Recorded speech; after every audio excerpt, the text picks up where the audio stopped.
नमस्कार दोस्तों। बहुत सारे जियोपॉलिटिकल एक्सपर्ट्स ऐसा क्लेम करते हैं कि अगर कुछ अच्छा हो सकता है ना इंडिया के लिए जियोपॉलिटिकल लेवल पर, तो दो चीज़ें हो सकती हैं इस साल में। पहली चीज़ ये हो सकती है कि माइक्रोचिप इंडस्ट्री के अंदर में इंडिया बहुत सिग्निफिकेंट तरीके से एंटर कर जाएगा, जो कि हो भी रहा है। और दूसरी चीज़, अगर सबसे अच्छी चीज़ होनी है इंडिया के अंदर, तो यही होनी है कि हो सकता है कि हमें यूनाइटेड नेशन सिक्योरिटी काउंसिल का परमानेंट मेंबर बना दिया जाए। अब जो ये यूनाइटेड नेशन सिक्योरिटी काउंसिल का परमानेंट मेंबर है, इसके फायदे क्या होते हैं, इंडिया को क्यों बनाया जाए इसका मेंबर, और इलॉन मस्क जो कि एक प्रो चाइना बिजनेसमैन हुआ करता था पिछले 2-3 सालों तक, वो अब इंडिया की तरफ क्यों इतना बोलने लगा या इंडिया के फेवर में क्यों इतना वर्क करने लगा है, वो क्यों आकर के हमारे प्राइम मिनिस्टर नरेंद्र मोदी जी से मीटिंग कर रहे हैं। तो ये सारी चीजें, ये सारी निटी ग्रिटीज हम इस वीडियो के अंदर में समझने वाले हैं। अब अगर देखो, बात करें यूनाइटेड नेशन सिक्योरिटी काउंसिल की, तो अभी इसके 5 परमानेंट मेंबर्स हैं। आप सबको पता है कौन है वो 5 परमानेंट मेंबर्स। जिन कंट्रीज ने वर्ल्ड वॉर 2 में एलाइड फोर्सेस की तरफ से लड़ा था, वो सारी कंट्रीज इसकी परमानेंट मेंबर बन गई। जैसे कि रशिया इसका परमानेंट मेंबर है, यूएसए इसका परमानेंट मेंबर है, फ्रांस है, यूके है और चाइना है। अब ये पांचों कंट्रीज इस परमानेंट स्टेटस को बहुत अच्छे से एंजॉय करती हैं, रूल मेकिंग का काम करती हैं। अब क्या होता है ये परमानेंट मेंबर बनने से, इसका फायदे क्या है, वो सब हम आगे इस वीडियो के अंदर में समझेंगे। अब पहले आप इस आर्टिकल की कहानी समझो कि ये आर्टिकल की कहानी शुरू कहां से होती है, यूएस क्यों रिएक्ट कर रहा है और यूएसए क्यों यूनाइटेड नेशन सिक्योरिटी काउंसिल के परमानेंट स्टेटस पर बोल रहा है, ये आप समझने की कोशिश करना।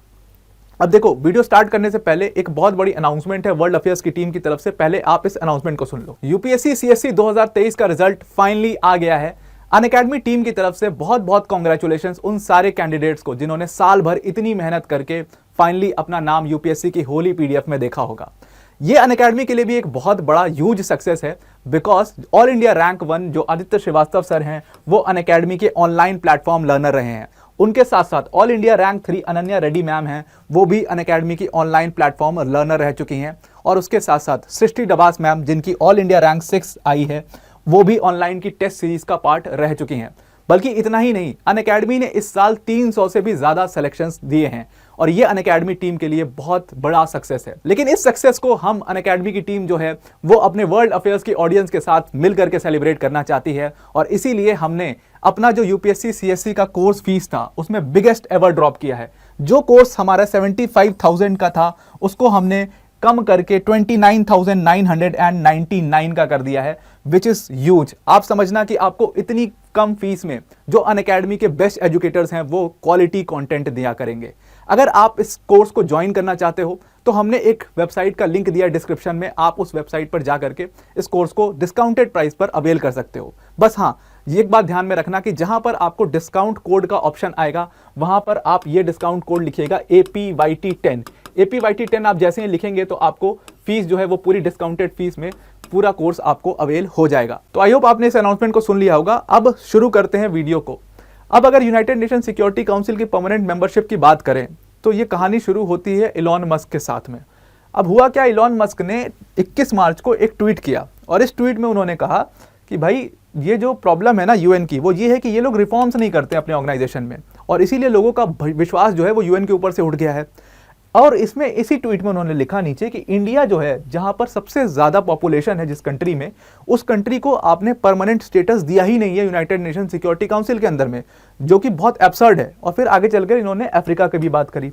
अब इलॉन मस्क के बारे में एक चीज बहुत क्लियर थी अभी तक कि ये एक प्रो चाइना लीडर है, और टेस्ला की जितनी बड़ी बड़ी मैन्युफैक्चरिंग यूनिट्स है सब इन्होंने चाइना के अंदर में लगा रखी थी।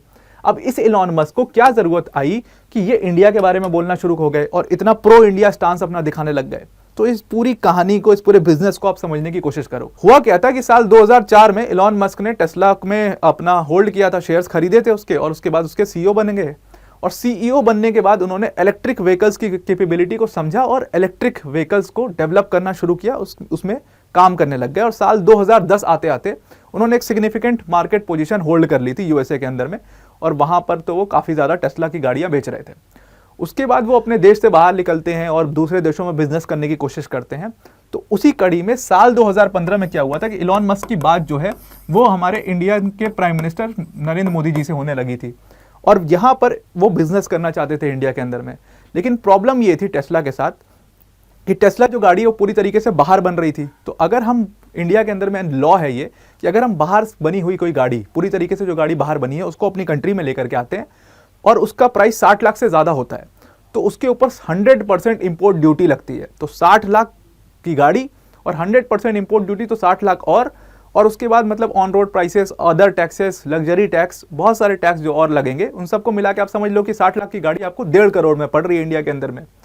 तो इलॉन मस्क इसी चीज़ को लेकर के बहुत कंसर्न थे। उन्होंने बात भी करी कि आपके यहाँ पे टैक्स इतना ज़्यादा है, इंपोर्ट ड्यूटी इतनी ज़्यादा है कि हमारी गाड़ी 1.5 करोड़ की पड़ेगी आपकी कंट्री में, तो शायद लोग इतना खरीदें ही नहीं इस गाड़ी को, उनको इतना प्रॉफिट हो ही नहीं at the end of the day. तो लोग खरीदेंगे नहीं तो हम मार्केट ज़्यादा होल्ड नहीं कर पाएंगे और हमारा बिजनेस सक्सेसफुल नहीं हो पाएगा। तो उन्होंने ये रिस्क लिया नहीं। उन्होंने कहा आप एक काम करिए, आप टैक्स रिलीव कर दीजिए, जो कि इंडिया की गवर्नमेंट के लिए पॉसिबल नहीं था। तो हमारे प्राइम मिनिस्टर ने उनको आइडिया दिया कि आप ऐसा करो कि हमारे कंट्री में मैन्युफैक्चरिंग प्लांट सेटअप कर लो, तो फिर ये इंपोर्ट ड्यूटी बच जाएगी, आपकी नहीं लगेगी, तो जो आपका प्राइस होगा उसी पे आप बेच पाओगे। तो इलॉन मस्क ने कहा नहीं, हम पहले मार्केट टेस्ट करना चाहते हैं कि कितना मतलब पेइंग कैपेसिटी यहाँ के लोगों की कितनी है, कितना ज़्यादा यहाँ पे सक्सेसफुल होगी, कितने प्लान रोड्स हैं, ये सारी चीज़ें हम टेस्ट करना चाहते हैं और उसके बाद फिर हम कुछ लॉन्च कर पाएंगे। तो पहले हम अभी बाहर की बनी हुई कार यहाँ पर बेचेंगे, आप टैक्स रिलीव कर दीजिए बस। तो इस चीज़ पर अग्रीमेंट नहीं हो पाया दोनों गवर्नमेंट के बीच में। और फिर इलॉन मस्क जो है वो चाइना जाते हैं, सबसे बड़े मार्केट में। चाइना की गवर्नमेंट दोनों हाथों से उनका स्वागत करती है, पूरी तरीके से उनको सपोर्ट करती है। और फिर वो क्या करते हैं कि एक मैन्युफैक्चरिंग प्लांट सेटअप करते हैं चाइना के अंदर में साल 2019 में। और एक साल के अंदर मतलब 2020 आते आते इलॉन मस्क ने बहुत सिग्निफिकेंट मार्केट प्लेस होल्ड कर लिया था चाइना के अंदर में। और मतलब समझ लो आप 40% इलेक्ट्रिक व्हीकल्स का मार्केट टेस्ला ने होल्ड कर लिया था एक ही साल के अंदर में, और ज़बरदस्त सेल उनकी होनी शुरू हो गई। तो एक तरीके से एक सक्सेसफुल बिजनेस उनका सेटअप हो गया था चाइना के अंदर में। कई सारी मैन्युफैक्चरिंग यूनिट्स उन्होंने खोल दी थी, पहले एक खोली, एक साल के बाद 2-3 और खोली अब मैन्युफैक्चरिंग यूनिट्स। यहाँ पे यहाँ तक तो चाइनीज़ गवर्नमेंट उनका पूरा साथ देती रही। लेकिन फिर क्या हुआ, और इसीलिए वो प्रो चाइना स्पीचेस देते थे, वो प्रो चाइना ट्वीट्स करते थे, वो चाइना को सपोर्ट करते थे। लेकिन फिर क्या हुआ कि साल 2021 में इलॉन मस्क का बुरा समय शुरू हो गया और चाइना के अंदर में एक और कंपनी आकर के खड़ी हो गई जिसका नाम था BYD, यानी कि बिल्ड योर ड्रीम्स। और BYD जो कंपनी थी ये भी इलेक्ट्रिक व्हीकल्स बना रही थी और ये हर मामले में टेस्ला के कंपनी से ज़्यादा बेटर परफॉर्म कर रही थी। इनका प्राइस कम था, ज़्यादा मोबाइल थी और इनके अंदर कैमरा की क्वालिटी ज़्यादा अच्छी थी। बहुत सारी चीज़ें जो थी वो BYD कंपनी अच्छा बिल्डअप कर रही थी। और इसीलिए, और सबसे बड़ी बात ये थी कि ये कंपनी चाइनीज़ कंपनी थी, तो चाइना की गवर्नमेंट ने अब पूरी तरीके से BYD को सपोर्ट करना शुरू किया और टेस्ला को पीछे खींचना शुरू कर दिया। और यहाँ से टेस्ला की दिक्कतें शुरू हो चुकी थी। इन्होंने क्या किया, ऐसे ऐसे रिस्ट्रिक्शंस लगाने लग गए टेस्ला पे, जैसे कि रिस्ट्रिक्शन इन्होंने लगाया कि भाई मिलिट्री, मतलब चाइनीज़ मिलिट्री ने रिस्ट्रिक्शन लगाया कि भाई आप मिलिट्री कंपाउंड के अंदर या इसके बाहर इतने दूरी तक अपनी गाड़ी को पार्क ही नहीं कर सकते। और भी बहुत जगह शॉपिंग कॉम्प्लेक्सेस में लगा दिया इसके ऊपर वो कि आप रिस्ट्रिक्शन लगा दिया कि आप पार्क नहीं कर सकते, और भी कई जगह पर रिस्ट्रिक्शन लगाई कि आप पार्क नहीं कर सकते। तो जो टेस्ला के ओनर्स थे उनको प्रॉब्लम होने लगी कि भाई एक तो गाड़ी खरीदो, उसके बाद उसके ऊपर इतने रिस्ट्रिक्शन, यहाँ लेके जा नहीं सकते, यहाँ पे खड़ी नहीं कर सकते। तो फिर टेस्ला जो है वो बिकना बंद हो गई और BYD ज़्यादा बिकना शुरू हो गई। और क्या इल्ज़ाम लगाया गया इस चीज़ का, इलॉन मस्क के ऊपर या टेस्ला के ऊपर ये इल्ज़ाम लगाया गया कि इसमें जो कैमरास लगे हुए हैं उनको हैक करके कोई भी जासूसी कर सकता है चाइनीज़ गवर्नमेंट के खिलाफ, इसीलिए हमने इसको बैन किया है कि यहाँ पे आप नहीं लगा सकते, यहाँ पे आप पार्क नहीं कर सकते, आप सिर्फ रिस्ट्रिक्टेड एरिया में ही इस गाड़ी को चला सकते हो। जब उन्होंने ये जासूसी का इल्ज़ाम लगाया स्पाइंग का इलॉन मस्क के ऊपर, तब इलॉन मस्क को समझ में आ गया कि अब चाइनीज़ गवर्नमेंट जो कितनी ईवेल है और चाइनीज़ गवर्नमेंट किस तरीके से इनकी कंपनी को जो है वो पीछे खींच रही है बिजनेस में और BYD को सपोर्ट कर रही है ताकि BYD अच्छा परफॉर्म कर पाए। और इसी के बाद इलॉन मस्क जो है वो अगले मार्केट्स को ढूंढने लग गए कि कहाँ पर अच्छा सेल हो सकता है। तो इंडिया जो है वो सबसे बड़ा मार्केट था चाइना के बाद, तो इसीलिए वो इंडिया आते हैं और इंडिया के सपोर्ट में ऐसी ट्वीट करते हैं। और फिर 10 अप्रैल को उन्होंने एक और ट्वीट की है कि वो 10 अप्रैल को हमारे प्राइम मिनिस्टर नरेंद्र मोदी जी से मीटिंग करने वाले हैं और हो सकता है ये मीटिंग उनके टेस्ला के मैन्युफैक्चरिंग प्लांट्स जगह जगह पर सेटअप करने को लेकर के हो। और इसी बिजनेस की वजह से इलॉन मस्क जो है वो अब इंडिया के प्रो इंडिया ट्वीट्स कर रहे हैं और इंडिया को सपोर्ट कर रहे हैं और इंडिया के लिए डिमांड कर रहे हैं कि भाई यूनाइटेड नेशन सिक्योरिटी काउंसिल में इनको परमानेंट मेंबर बनाओ। अब आते हैं यूएस के रिमार्क पर। अब जो इलॉन मस्क ने ये ट्वीट किया था कि भाई इंडिया को परमानेंट स्टेटस मिलना चाहिए यूनाइटेड नेशन सिक्योरिटी काउंसिल का, तो उस पर यूएस के जो स्टेट डिपार्टमेंट के डेप्यूटी स्पोक्स पर्सन हैं वेदांत पटेल, जो कि खुद भी एक इंडियन ओरिजिन के पर्सन है, उनसे सेम सवाल पूछा गया कि भाई इलॉन मस्क तो ऐसा ऐसा कह रहे हैं, आप क्या सोचते हैं इंडिया के बारे में अगर यूनाइटेड नेशन सिक्योरिटी काउंसिल में किसी को परमानेंट स्टेटस देना है तो। अब वेदांत पटेल ने इसमें कहा कि देखो परमानेंट स्टेटस की बात बहुत प्रबल तरीके से 4 नेशंस रख रहे हैं जो G4 नेशंस हैं। G4 नेशंस कौन है, जर्मनी है उसमें, ब्राज़ील है उसमें, इंडिया है उसमें और जापान है उसमें। तो ये चारों नेशंस को मोस्ट प्रोबेबली जो है यूनाइटेड नेशन सिक्योरिटी काउंसिल के अंदर में परमानेंट स्टेटस दिया जा सकता है। क्योंकि वेदांत पटेल के जो वर्ड्स थे उससे आप इस चीज़ को देख सकते हो। वेदांत पटेल ने कहा कि यूनाइटेड नेशंस में यूएसए भी ये फील करता है, हमारे प्रेसिडेंट भी ये फील करते हैं कि सीरियस रिफॉर्म्स की ज़रूरत है।